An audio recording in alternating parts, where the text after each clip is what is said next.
Do you want to get well? That's the question tonight that we're going to talk about. Go to John chapter 5. I'm going to give you a few questions to think about, but we're going to study John 5, 1 through 11 is going to be tonight's conversation. Can I point out to you that something I feel like you probably already know after spending a week talking about conversations with Jesus, and that is conversations with Jesus lead to change.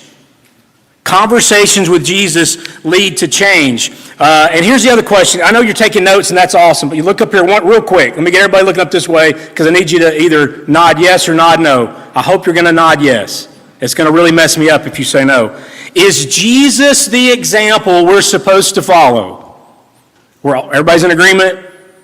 Okay. I think Caleb shook his head no. No, I'm kidding. Okay, so we're good with that. Jesus' example we're supposed to follow. You've answered that question. I think we're on the same page. So then you've been talking about all these conversations with Jesus, different people that he's encountered. And so I began to look back at several of these. There's 16, 18 maybe more. And I'm trying to think what's important to Jesus. Who was important to Jesus? And I thought I knew. I'm sorry, I feel like I'm yelling. I don't mean to be. But if you look at these interactions, if you look at these conversations, I began to see all these different people that we would say who are on the margins. Is that an okay word to use? That he's interacting with? And it sort of became clear to me as I looked at, say for instance, the paralyzed gal on the mat where they dig the hole in the roof, or Jairus' daughter and the lady with the issue of blood, the blind beggar Bartimaeus, the demon-possessed man, the prostitute that crashed Simon's party, different people with leprosy, the rich young ruler, and on it 10 lepers, the man with the withered hand, a man born blind, the widow at Nain, story after story after story, interaction after interaction. And you start to see a connection that Jesus seems to have a little special place in his heart for the people on the margins. Okay? I want us to look at this guy in John 5. I'm going to say that we're going to encounter a man here in this story who is alone. Okay? Bear with me. We're going to get to why I'm going to say he's alone. So if you've got your Bible, I hear pages turning. That's awesome. We're going to read this together, and then we're going to dig into it for a few minutes. I'm going to have you stand up and do something in a second. Go ahead and get mentally ready to be angry with me. That I'm going to make you stand up and do something, okay? Let's read John 5. Sometime later, Jesus went up to Jerusalem for one of the Jewish festivals. Now, there in Jerusalem, near the sheep gate, is a pool, which in Aramaic is called Bethesda, and which is surrounded by 5 covered colonnades. Here, a great number of disabled people used to lie: the blind, the lame, the paralyzed. One who was there had been an invalid for 38 years. When Jesus saw him lying there, he learned that he had been in this condition for a long time, and he asked him, "Do you want to get well?" Verse 7, "Sir," the invalid replied, "I have no one to help me into the pool when the water is stirred. While I'm trying to get in, somebody else goes down ahead of me." Then Jesus said, "Get up, pick up your mat, and walk." At once, the man was cured. He picked up his mat and walked. The day on which this took place was a Sabbath. Oh no. Verse 10, and so the Jewish leaders said to the man who had been healed, "It is the Sabbath. The law forbids you to carry your mat." But he replied, "The man who made me well said to me, 'Pick up your mat and walk.'" Listen, there's something very important you need to notice about Jesus. You ready? He doesn't just talk the talk, he walks the walk, all right? He has compassion, yes. He loves people. And in almost every one of these stories, all those stories I read through really quickly, and some that you've studied this week, you always see action from Jesus. That is a key element for ministry today. I heard somebody in the 1-minute impromptu speeches say they wanted to be in ministry. Let me go ahead and encourage you that ministry is going to involve action. Now, wait a minute. I asked you guys if Jesus was the example we're supposed to follow. Everybody look up again. Is Jesus the example we're supposed to follow? Okay, well, you're answering your own question. So if Jesus shows compassion and then shows action, what does that mean for us? what we should also show. He acts. My grandmother would always say, bless your heart. You got anybody in your family? I know I'm probably like the same age as your grandparents, but just imagine somebody really old and they all bless their heart. But I hate to see you in that condition and you just turn and walk away. See, sometimes we're guilty of words and not actually checking on folks. Jesus had a mission, he had a vision, and when he came to earth, his plan involved action. Okay, now here's where we got to stand up. This is risky. This is risky to do. We're going to do it. You can put your pad down and your pen, put it to the side. Oh, y'all, I don't know. I hadn't done this in a long time. Most audiences can't do this. You're going to have to stand up, and you're going to have to watch what I do really closely. I got everybody standing up, everybody looking. Thank you. Put your Bibles down. All right. Oh, my name's on the screen. All right. First thing you got to do is with your hand, your right hand, do this. Make like an OK symbol. Have you got it?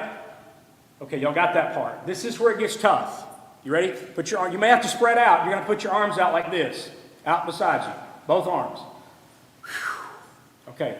Watch. Now, what we're going to do is slowly bring this hand toward our faces.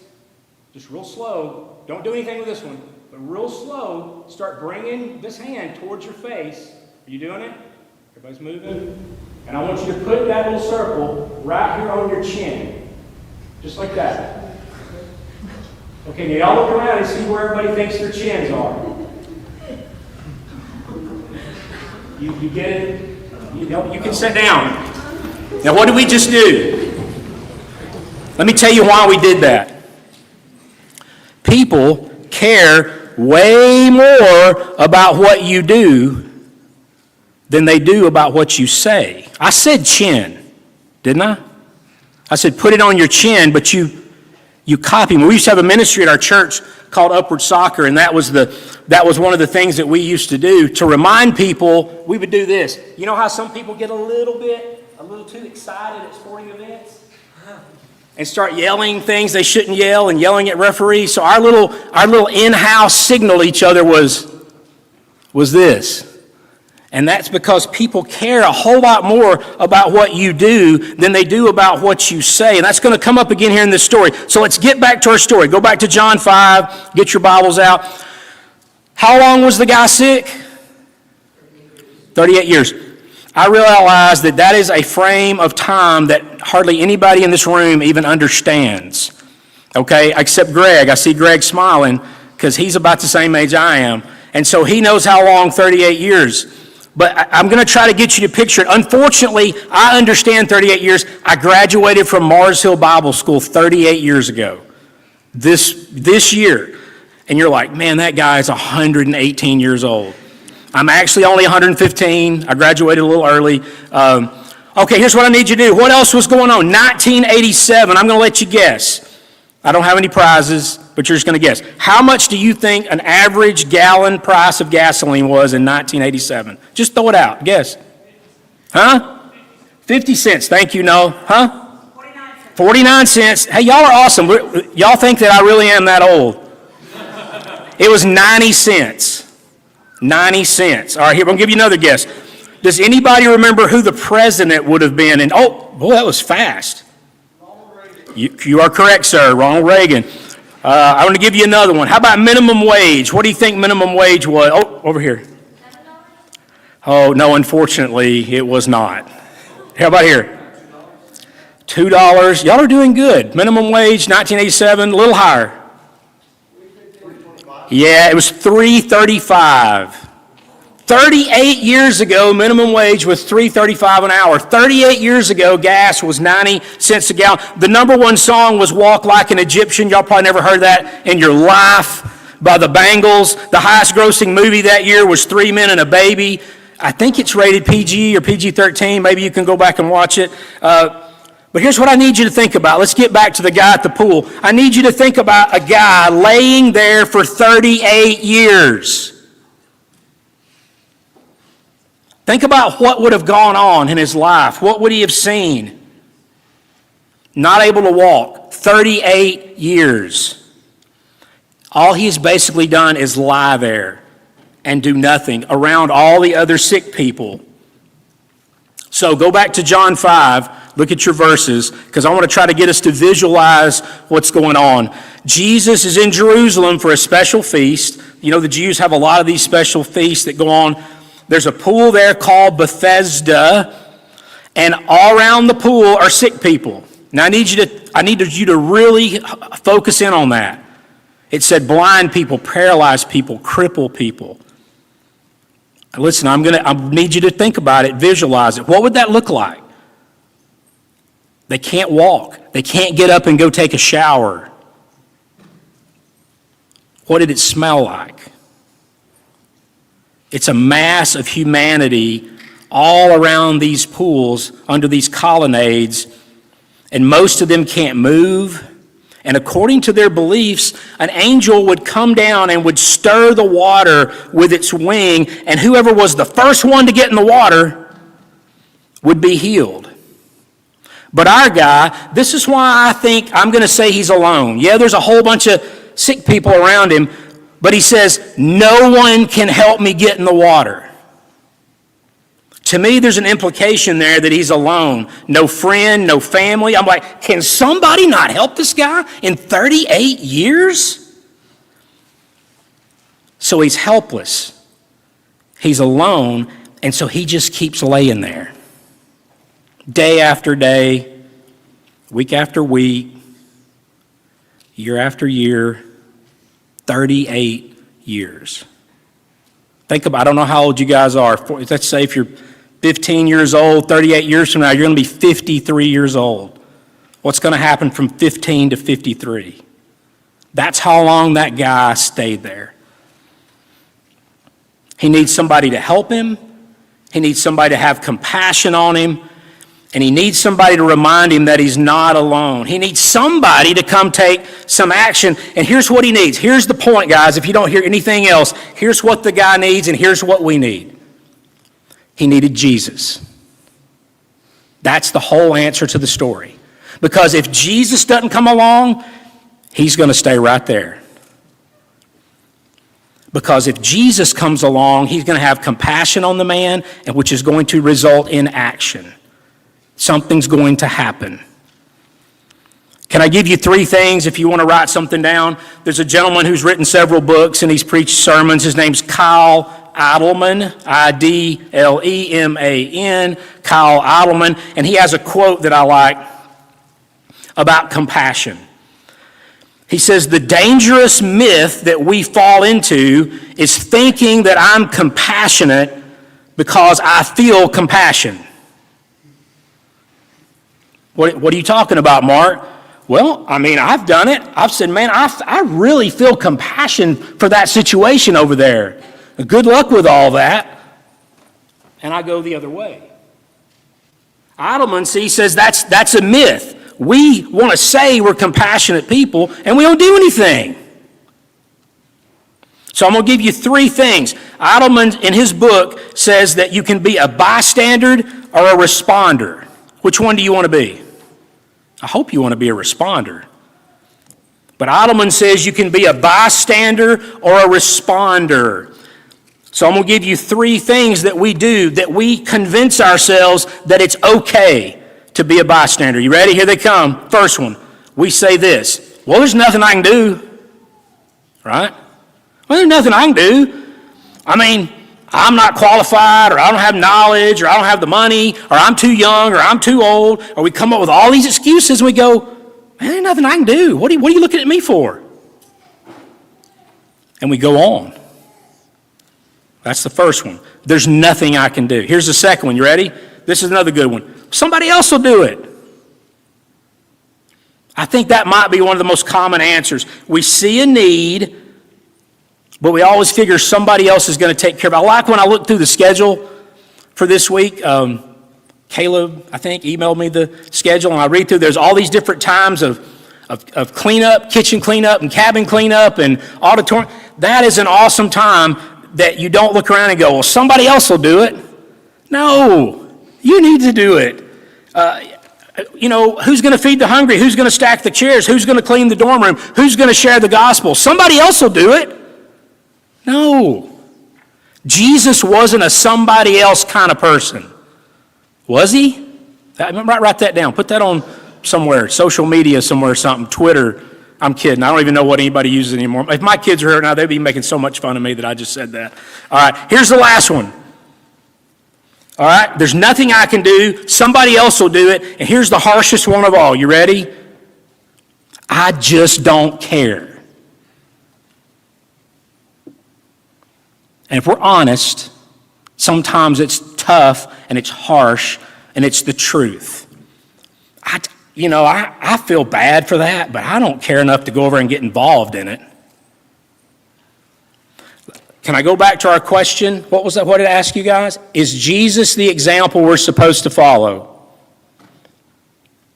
What would Jesus have done when he saw a situation? He would not have said, I don't care. Do you want to get well? That's what the first thing I said when I walked up here. And that's this question asked here in John 5. And we're almost there to get to it. But can I turn the question around to something that you may be asked right now? You guys. Because that seems like an odd question. Do you want to get well?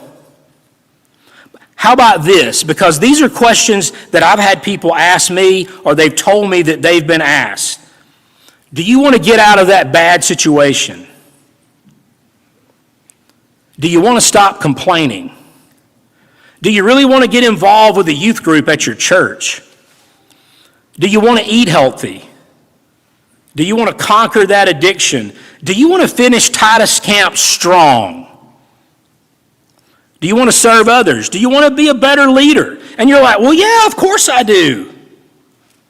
But then sometimes we don't have the action to follow through. Don't forget, Jesus was a man of action. Is Jesus the example we're supposed to follow? Y'all can do like this if you want to. Thank you. All right, look at John chapter 5, and let's go back to the question. Jesus looks at the guy and says, do you want to get well? This guy does the same thing that we do. It's a yes or no question, but here's what he says. Sir, I don't have anyone to put me in the pool when the water is stirred up. I try to get in, but somebody else always gets there first. So he answers Jesus with an excuse. Do you want to get well? Well, I can't get in the water. The man goes into the blame game. There's nobody here to help me. I try to get in and somebody else always beats me. Jesus just said, do you want to get well?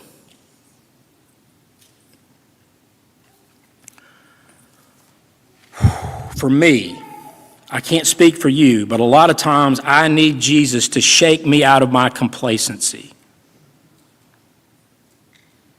Because I think complacency can be one of the devil's best tools. Do you want to get well? One last point to make and we'll wrap this up. How long did it take the man to get well? Can somebody look into their verses there? Look at verse 9. Jesus said, stand up, pick up your mat, and walk. And what's the next word? Immediately, the man was well. He picked up his mat and began to walk. How long had he been sick? How long had he not used his legs? 38 years. Let me tell you something, a true story that happened Wednesday. I was in Mitchell Hollinsworth Rehabilitation Center here in Florence, where my dad is currently. He is about to be 79 years old, and he's had a bad year. A year ago, he got COVID and spent several weeks in the hospital and was really sick with that. Got out, found out he had cancer last fall. Chemotherapy, immunotherapy, all the therapies, and it went away, but he was weak. And in that weakness, he falls and breaks his hip. And so he's been in bed basically now off and on pretty much for the last 2 or 3 months. So he goes from 6 foot tall, 240 pounds, like to haul hay and drive tractors and do cows and all the things old retired Alabama guys like to do. He's lost 70 pounds. And his legs have gotten small. Because what happens if you lay in a bed for a long time? You don't have to be a doctor to know. Your muscles atrophy. Is that the right word? And they're doing therapy, and they're trying to get it. He walked 200 feet with a walker when I got back from mission trip the other day. It was the best feeling I had in a long time. Because he wants to get better. But in this story, this guy hadn't moved. Now, my dad hadn't moved a lot in several months. This guy hadn't moved in 38 years. What do you think his atrophy looked like? But Jesus says, pick up your mat and walk. And can we say the word again? Immediately. He didn't have to go to physical therapy. They didn't have to work with him. The doctor the other day said it could take a year for my dad to fully get strength back in his legs. This guy, after 38 years, immediately got up and walked. When Jesus says walk, can y'all finish what I'm about to say? And you can read my mind. You can walk. Is that right? It's like, well, hang on a minute, Jesus. We're going to have to work those muscles. When Jesus says walk, you can walk. When Jesus says you're clean, you're clean. When Jesus says now, I taught this at a class about 4 or 5 months ago at Crosspoint, and I didn't realize in making this point. When Jesus says now, it means now. I got a call an hour after that class from my daughter-in-law who said, I've been thinking about baptism for the last several months, and I don't know why I've been putting it off. But when you said, when Jesus says now, and we went to our house and we baptized her in the swimming pool that night. And it was cold, but that's okay. We did it. Because she was hearing that Jesus said now. When Jesus says now, it's now. And this happened on the Sabbath day. Look at verse 10. So the Jews said to the man who had been healed, today is the Sabbath. It's against our law for you to carry your mat on the Sabbath day. Man, don't get me started on the Pharisees and the Sabbath day and how they take that thing to way, way, way extremes past what was intended in the law of Moses. It didn't matter to Jesus that it was on a Sabbath, because when Jesus decides to begin healing, it doesn't matter what day it's on. And here's the thing about this story. The guy's been laying here basically alone for 38 years. When Jesus says, you're not alone, I got you, then he does. I don't know you guys. I don't know the situation. I don't know who all knows each other or don't know each other. I don't know what you got going on back home, but I can promise you this, with Jesus, you're never, ever going to be alone. There's no need to wait. Here's the bad thing about this story, or one of the things that it always discourages me, is these Pharisees don't even want to go, yes, the guy's been sick for 38 years. We're so excited that he's healed. They're like, it's the Sabbath day, he carried his mat.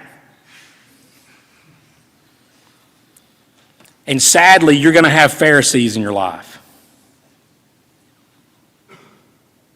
You shouldn't go on that mission trip.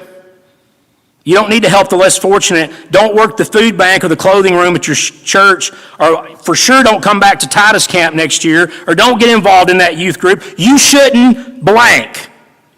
Is the Pharisees, and there's always going to be a Pharisee to try to pull you down. Instead of, yes, now you can walk. Man, you folded that mat wrong. Y'all are laughing because you know somebody like that. Don't let them. Don't let them. Do you want to get well? Then we need Jesus. It's nothing I can give you. It's nothing anybody else here can give you. It comes from Jesus. Is Jesus the example we're supposed to follow. Caleb said that he's going to lead an invitation song tonight. I didn't really know that when I got here, and that's okay. But here's what I want to tell you is this. I sometimes have a little different view about invitation songs, and that's okay because nobody ever see me again, so I can tell you what I think. I think sometimes we've made it this really weird, you're guilty, come down this aisle, and everybody else is going to look at you and try to figure out what you've done. When maybe right now all you need is to go over in that corner and pray with Caleb about something that's on your heart. Or maybe you want to go in that back corner back there and Jake's going to pray with you back there in that corner. Or maybe in that corner Dr. Brothers is going to get you and pray with you back there. It doesn't really matter to me. We can sing the song, and if you want to come down here, that's awesome. That's cool too. But what I don't want to have happen is that you've got something nagging at you that's pulling at you, and somehow doing this is going to cause you to not want to do it. If you need to talk to somebody tonight, if you need to pray with somebody tonight, or if you need to do like my daughter-in-law Rita, when I talked about this story back in May, if you decided that right now is Jesus saying, it's time for me to get baptized, I don't know where it is on this campus, but we'll go find some water. And we'll do it tonight.